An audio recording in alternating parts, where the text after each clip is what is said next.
Hello everyone and welcome back to your PYQ analysis series. तो हमने बहुत सारे टॉपिक्स देख लिए आपके इंडियन पॉलिटिकल सिस्टम से related and this will be your last video related to your Indian political system.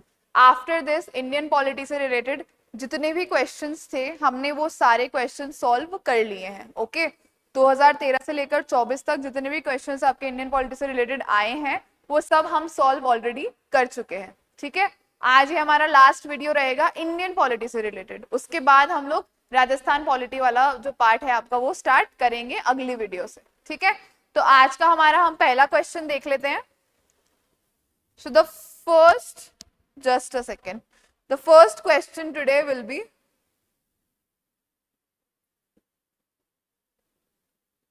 this: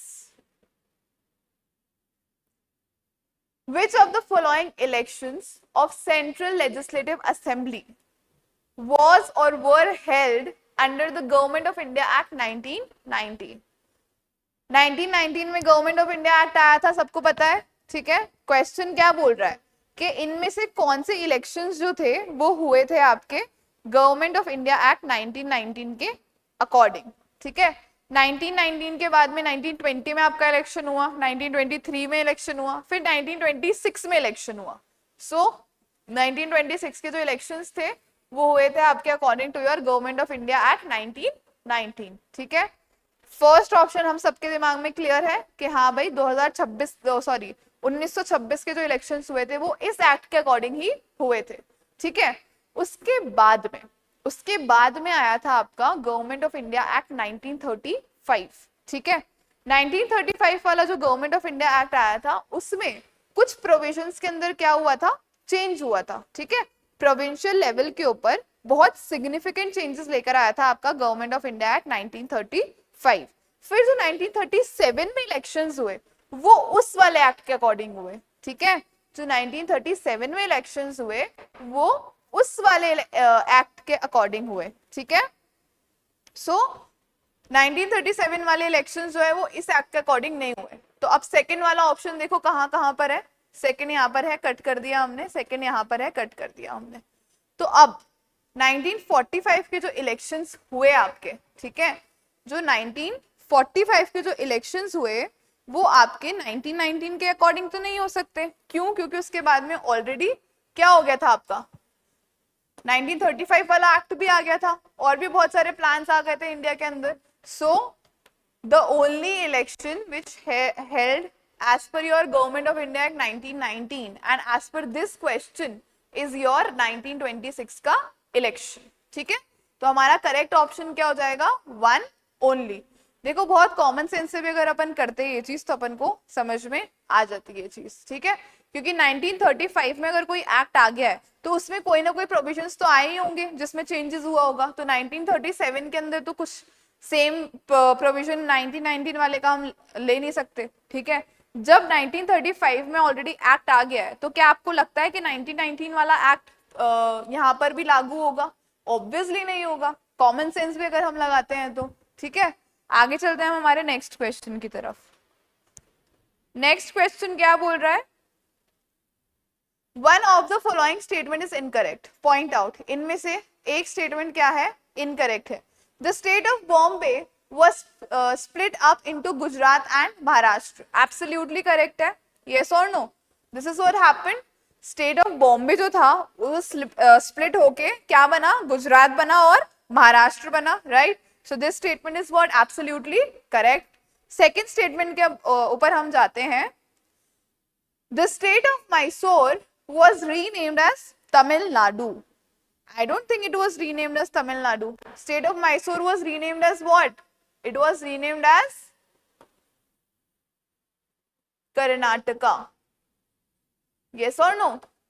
1973 के अंदर जब हमारी स्टेट्स का रीऑर्गेनाइजेशन हो रहा था तो स्टेट ऑफ मैसूर जो है उसको रीनेम करके क्या नाम रखा गया था उसका, कर्नाटका, जो कि अभी प्रेजेंटली भी इट इज एग्जिस्टिंग। येस और no? Karnataka is the existing name of it, right? So the state of Mysore was not renamed as Tamil Nadu, but it was renamed as what? It was renamed as Karnataka. ठीक है?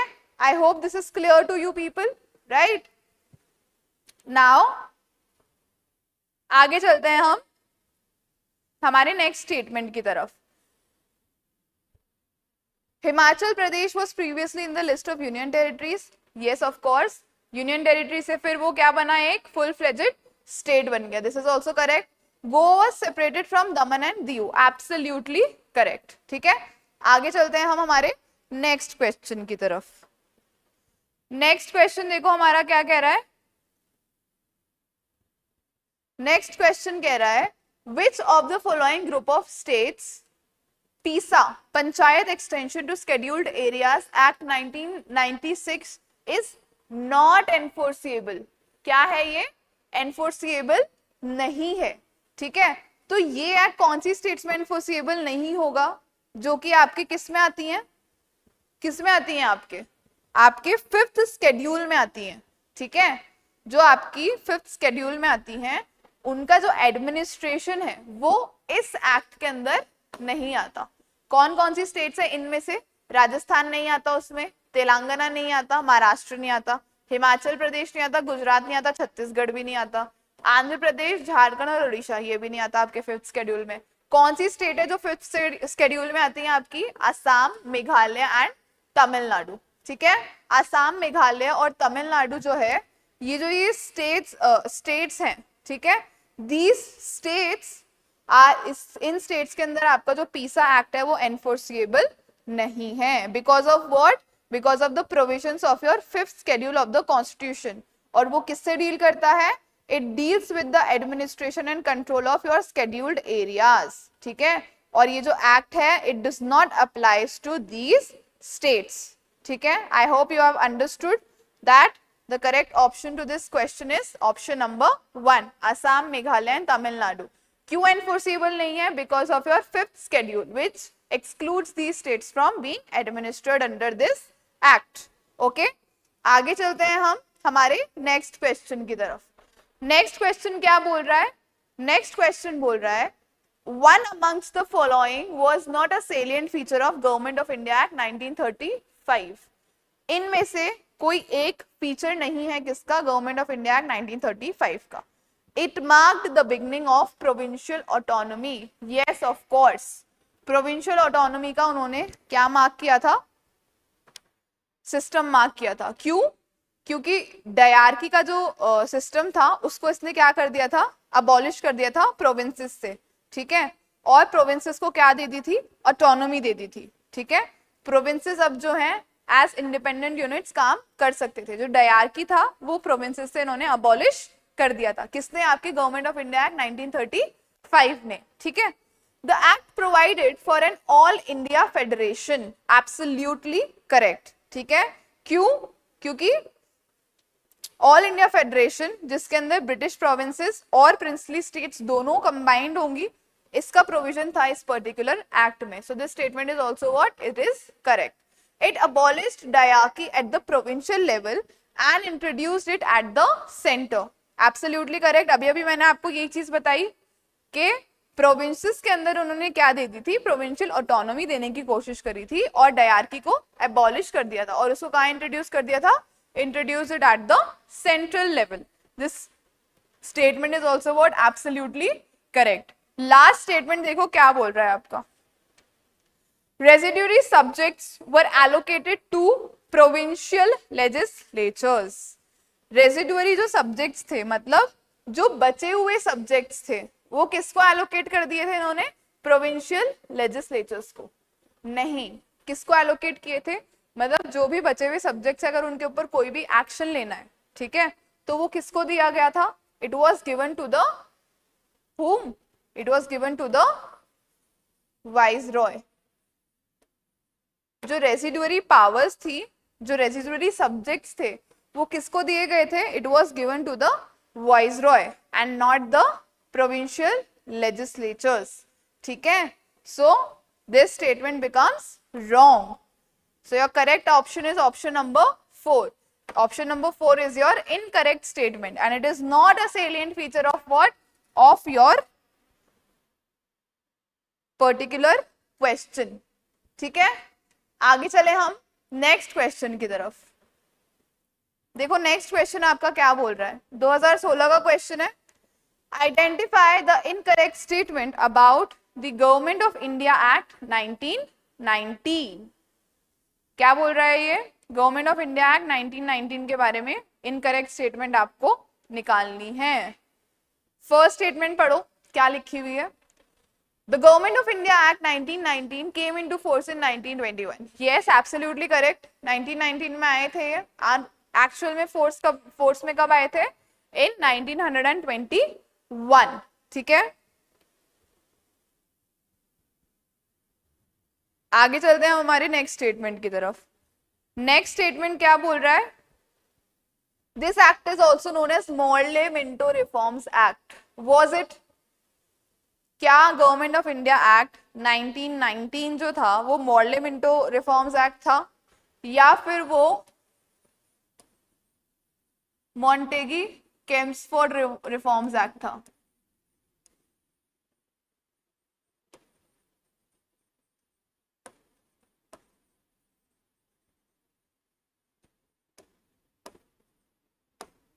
Yes और no? Morley Minto reform act कब आया था आपका? 1909 में। 1919 में कौन सा आए थे? मॉन्टेगी केम्सफोर्ड रिफॉर्म एक्ट। तो जो गवर्नमेंट ऑफ इंडिया एक्ट 1919 था वो क्या था आपका? Montagu Chelmsford reforms act and not Morley Minto. Morley Minto कब थे? इन 1909।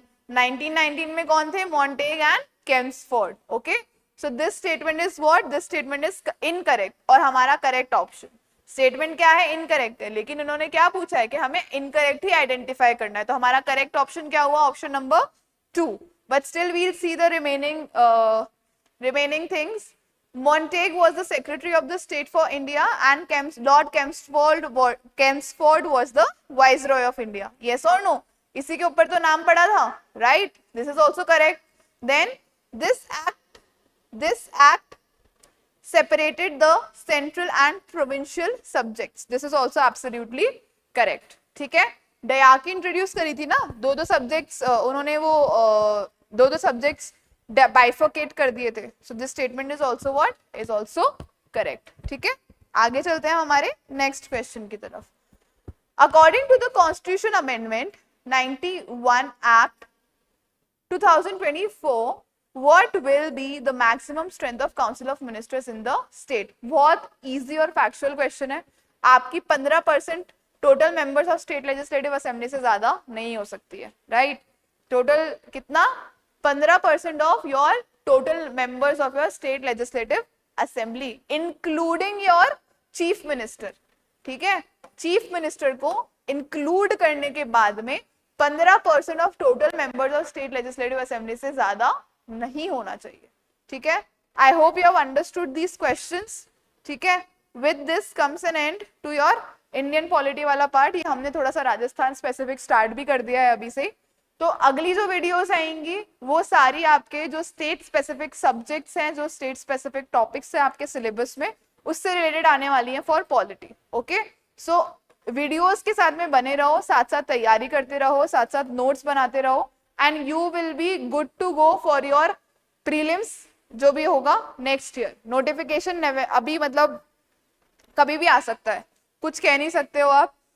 सितंबर एंड से लेकर आपके अक्टूबर नवंबर के बीच में कभी भी आपका नोटिफिकेशन आ सकता है, तो तैयारी को अभी से शुरू कर दो। ऐसा मत सोचो कि मैं नोटिफिकेशन आने के बाद तैयारी शुरू करूंगा या करूंगी। No, you have to start it from now. अभी से अपने आप को ट्रैक के ऊपर ले आओ। आरएएस का प्रीलिम्स जो आने वाला है वो बहुत इजी हो जाएगा आप लोगों के लिए।